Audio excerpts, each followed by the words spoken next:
नहीं है। नियम जरूरी है, और नियम का अर्थ होता है साधना, नियम का अर्थ होता है तपस्या, नियम का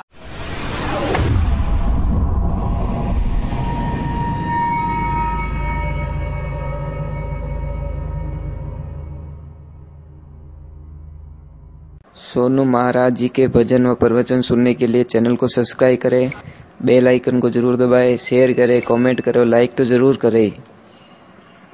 बोलिए द्वारकाधीश की, कृष्ण कन्हैया लाल की, घरे अजमल अवतार की, पधारे हुए सभी महापुरुषों की, पधारे हुए गुरुदेव की और सभी भक्तों की।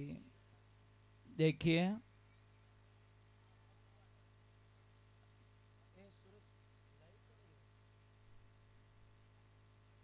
देखिए अभी ये जो सत्संग चल रही है बाबा के दरबार में, इस वक्त में यहाँ से ये लाइव चल रहा है, आप अपने मोबाइल में देख सकते हो, अभी चल रहा है।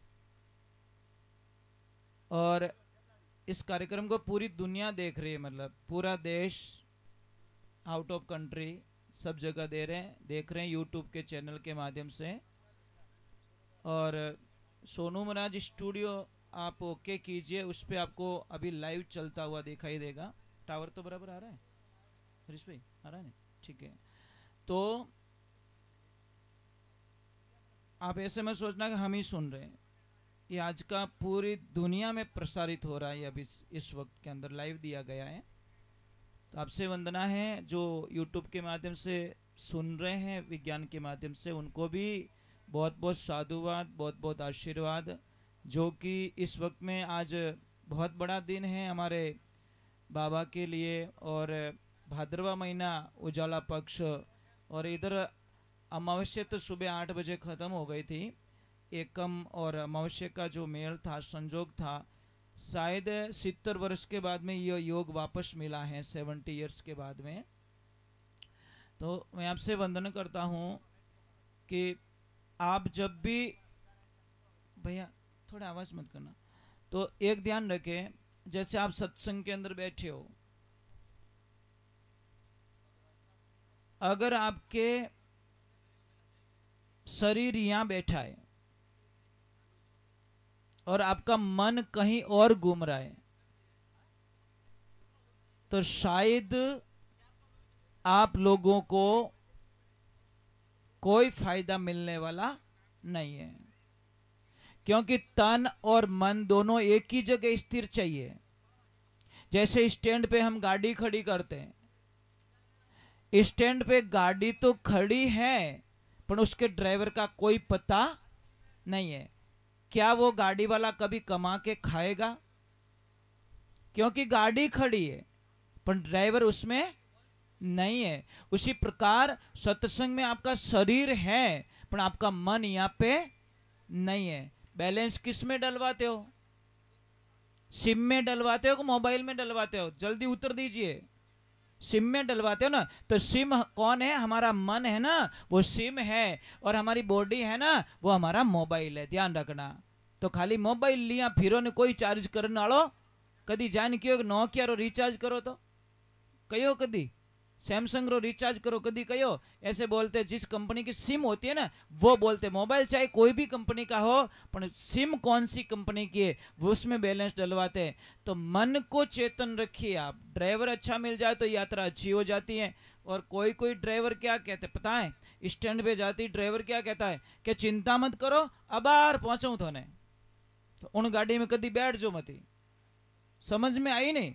बहुत चैलेंज दे रही हो, थोने फांसा लाऊंच को नहीं, वो तो खुला कह रहा है। और कोई बोले भाई 3 घंटे का रास्ता है और वो बोले मुझे 5 घंटे चाहिए, तो उस ड्राइवर का विश्वास जरूर कर लेना, क्योंकि वो 5 घंटे ले रहा है पर हमको सेफ ले जाएगा और सेफ वापस लेके आएगा। तो ये जीवन है महाराज। आप प्रभु प्रभु प्रभु प्लीज 5 वाणी रह जाए जीते हेटा रह जाओ, પછી आप बीड़ी पी सको, मैं मना नहीं करूं। पण थोड़ा सा देखो, एक छोटी सी बात है, आप नाराज मत रहिजो कि आपके गांव में कोई सेठ जी आते हैं, नहीं इनको पता नहीं था ना, इसीलिए नहीं पता होता तो ये भूल नहीं करते, इसको हम भूल मानते नहीं है, क्योंकि गलती इंसान से होती है।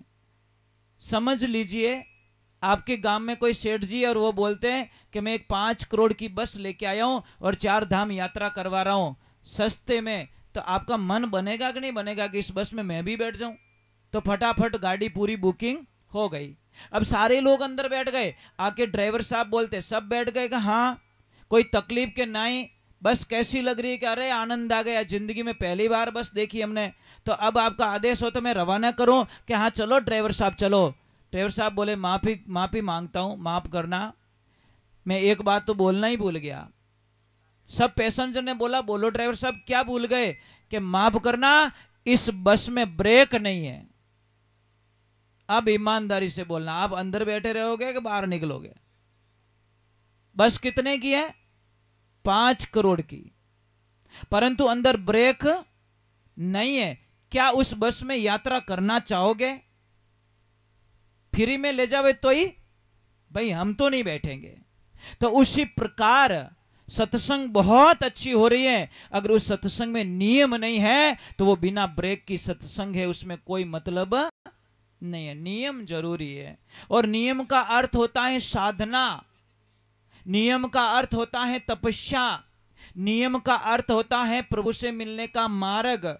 आप रेगुलरी करते रहिए। कौन कहता अभ्यास होता है ना, आपने बचपन में भी सुना और अभी भी प्रयोग है, जहां बावड़ी होती है वहां पे रस्सी खींचती है माताएं बहने, एक दिन वक्त ऐसा आता है वो रस्सी पत्थर को काट लेती है महाराज। जहां से रस्सी खींची जाती है ना वहां पे घाव हो जाता है, उसको निशान हो जाता है। वो रस्सी में इतनी ताकत नहीं है कि पत्थर को काट ले, पर वो जरूर काट लेती है, क्योंकि डेली वहां पे चलती है। तो चलो एक बार जय बोलना पड़ेगा, और मैं भी चाहता हूँ कि जल्दी से जल्दी 5 वजन पूरे कर लूँ पहले, ताकि जिसको जो भी अपना नियम करना पड़ेगा वो करते रहेंगे, ताकि उनको भी तकलीफ ना पड़े, हमको भी तकलीफ ना पड़े। तो चलो हम भगवान के चरणों में जाते हैं। गुरु महाराज पधारे, पहला इनका अभिवादन कर लेते हैं। प्रभु का अभिवादन कर लिया, 4 युग की गाथा गाई, सतयुग, त्रेता युग, द्वापर युग और कलयुग। सतयुग के उम्र थी 17,28,000 वर्ष, उसके बाद में त्रेता आया, उसकी उम्र थी 12,96,000 वर्ष, उसके बाद में द्वापर आया, उसकी उम्र थी 8,64,000 वर्ष, और अब चल रहा है कलयुग, इसकी उम्र है 4,32,000 वर्ष। तो देखिए चारों मिलके 43,20,000 होते हैं, उसको कहते हैं एक चौकड़ी। क्या कहते हैं? हाँ, तो महाराज हम चलते हैं भगवान के चरणों में आगे और ईश्वर को याद कर लेते हैं। एक बात का ध्यान रखना, खड़े खड़े पानी मत पिया करो। जो खड़े खड़े पानी पीते हैं ना उनके घुटनों का दर्द होने लग जाता है,